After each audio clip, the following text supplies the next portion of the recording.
여러분 안녕하세요. 최 목사입니다. 오늘은 즐거운 월요일입니다. 별로 즐거울 것 하나 없는 월요일일 수도 있겠네요. 여러분 일하러 나가셔야 하고 또 회사에 나가면 또 어디 가서 일을 하면 좋지 않은 일이 일어날 수도 있고 또 쉬었다가 나가면 좀 피곤할 수도 있고 할 텐데 여러분에게 또 하나님의 크신 능력이 함께 하시기를 주님의 이름으로 축복합니다. 어제 예배도 잘 들으셨으리라 믿습니다. 계속해서 당부드리지만 여러분 계신 곳에서 그 예배를 드릴 때 하나님께서 주시는 놀라운 은혜가 여러분에게 함께 있기를 원하신다면 또 가능하면 같은 시간에 예배를 드려주시고 또 경건하게 준비된 마음과 준비된 자세로 예배를 드릴 수 있는 환경을 만들고 예배를 드려주신다면 더 좋겠습니다. 그렇게 하실 때 또 어느 곳에 있든지 간에 하나님이 그 예배를 받으시고 또 여러분에게 큰 은혜와 축복을 주시리라고 믿습니다.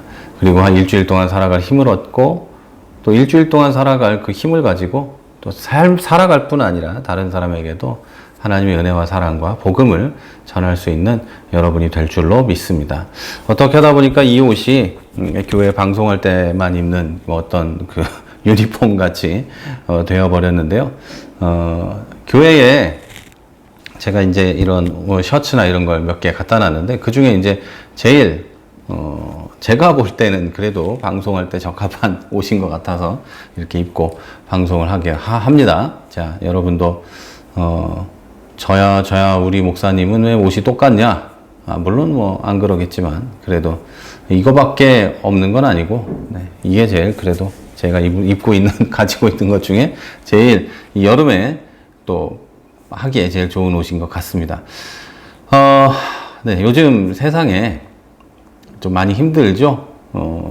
집값은 올라가고 청년들은 뭐 갈 곳을 잃어가고 청소년들은 소망을 잃어가고 꿈이 유튜버고 뭐 옛날엔 그래도 연예인 뭐 이런 거였는데 이제는 꿈 자체가 완전히 사라져버린 그런 시대에 살고 있습니다. 그리고 지난 1월부터 올 6월까지 그리고 7월 달이 지나가고 있는데요. 완전히 사라져버린 6개월 이걸 보내고 있죠.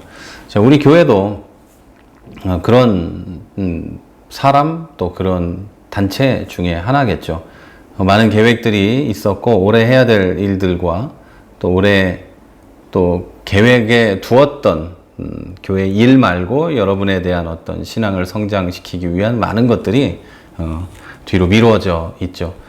왜냐하면 이게 문제는 언제 끝날지 모르기 때문에 미루면 괜찮을 거라고 처음엔 생각을 했는데 그러나 미루면 괜찮은 게 아니라는 걸 이제 점점 우리는 알아가고 있는 중에 있습니다.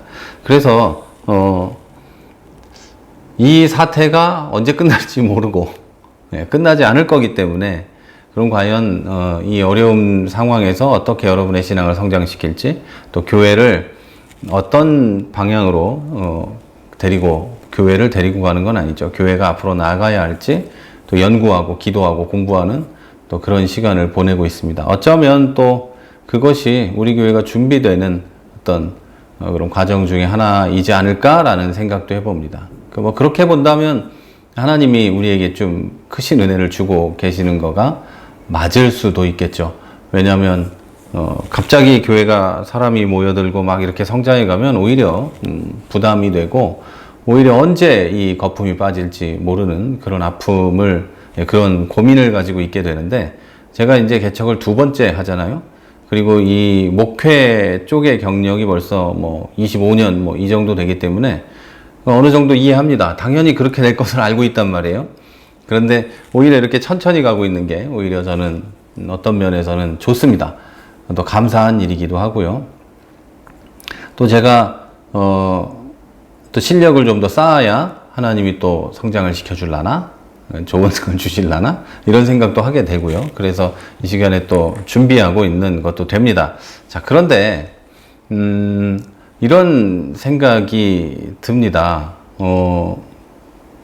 이런 어려운 시기를 온 국민이 지나고 있는데 어떤 면에서는 유독까지는 그렇고 교회들이 하나님의 약속을 받고 있고 하나님의 어떤 그 인도하심을 받고 있다는 교회들이 많이 어려워하고 고통에 빠져 있고 그러고 있는 걸 봅니다. 자, 그럴 때 저는 이런 생각을 합니다. 이 카메라가 잠깐 초점이 나갔어요. 그래서 초점을 지금 맞추고 있습니다. 그런 생각을 합니다. 그런 상황에서 저는 이런 생각을 합니다. 하나님의 약속을 가지고 있는 우리가, 이렇게, 이 정도밖에 믿음이 없다면, 어쩌면 우리한테는 좀 문제가 있는 것이 아닐까라는 생각을 해봅니다. 지금까지 하나님이 우리의 인생을 인도하신 것, 그리고 교회가 이곳에 자리를 잡을 때까지 하나님이 해오신 것을 보면 하나님이 분명 어떤 계획을 가지고 계시는데 그 계획에 대해서 고작 6개월 정도 지체되고 있고 뒤로 밀려나고 있다고 해서 좀 믿음이 없어지는 것은 아닌가라는 생각을 하는 겁니다. 이제 말씀을 좀 읽고 다음으로 진행할게요. 마태복음 17장 22절에서 23절입니다. 자, 제자들이 갈릴리에 모였을 때 예수님이 그들에게 내가 사람들의 손에 넘어가 죽임을 당하고 3일 만에 다시 살아날 것이다 하고 말씀하시자 제자들은 큰 슬픔에 잠겼다. 자, 여러분 뭔가 이 말씀 자체에 좀 뭔가 이상한 게 있지 않습니까? 주님께서는 잡히고 죽고까지 말씀하신 게 아니라 거기 뒤에 이어서 3일 만에 다시 살아날 것이다 라고 하셨는데 제자들은 큰 슬픔에 잠겼습니다. 불신이죠, 불신. 이 장면 전에 이 성경의 기록을 보면 이 장면 전에 예수님은 제자들에게 믿음이 적다면서 겨자씨 이야기를 해줍니다. 겨자씨 한 알만한 믿음만 있어도 이 산을 옮겨 저쪽으로 옮기게 할 것이다. 겨자씨가 여러분 얼마나 작은지는 잘 아시죠? 우리 그 깨보다 훨씬 작은, 들깨나 뭐 참깨보다 작은 그런 게 겨자씨인데 그런 정도의 믿음만 있어도 산으로 옮길 수 있다라고 예수님이 말씀하셨는데 그 이후에 바로 하신 말씀이 내가 사람들에게 넘어가 죽임을 당하고 3일 만에 살아날 거다 라고 했는데 3일 만에 살아난다는 말은 들리지 않고 죽임을 당한다 라는 말만 들리고 혹시 어쩌면 3일 만에 살아난다는 말 자체를 에이 라고 생각했을 수도 있겠죠. 겨자씨 얘기를 들었으면서도 그들은 여전히 믿음이 적었기 때문에 깊은 슬픔에 잠깁니다. 예수님의 능력과 하나님의 아들인 것을 알면서 그걸 믿으면서도 그랬다는 거예요. 이들은 3년 동안 예수님이 하신 일을 안다니까요. 그걸 다 봤어요. 그런데도 믿지 못하고 슬픔에 빠집니다. 아니 사실 여러분 또 말도 안 되는 얘기지만 제가 어느 날 잡혀가서 죽고 3일 만에 다시 살아날 겁니다. 라고 하면 여러분이 정신이 나갔구나. 참 죽는 거 슬프다. 이렇게 하겠지만 제가 아니라 예수님이 여기 와가지고 3일 만에 다시 살아날 거야. 그럼 여러분은 3일 만에 다시 살아날 것을 믿고 기다리지 않으시겠습니까? 여러분 이미 부활을 믿으니까요. 그런데 이 제자들은 그러지 않았다는 거죠.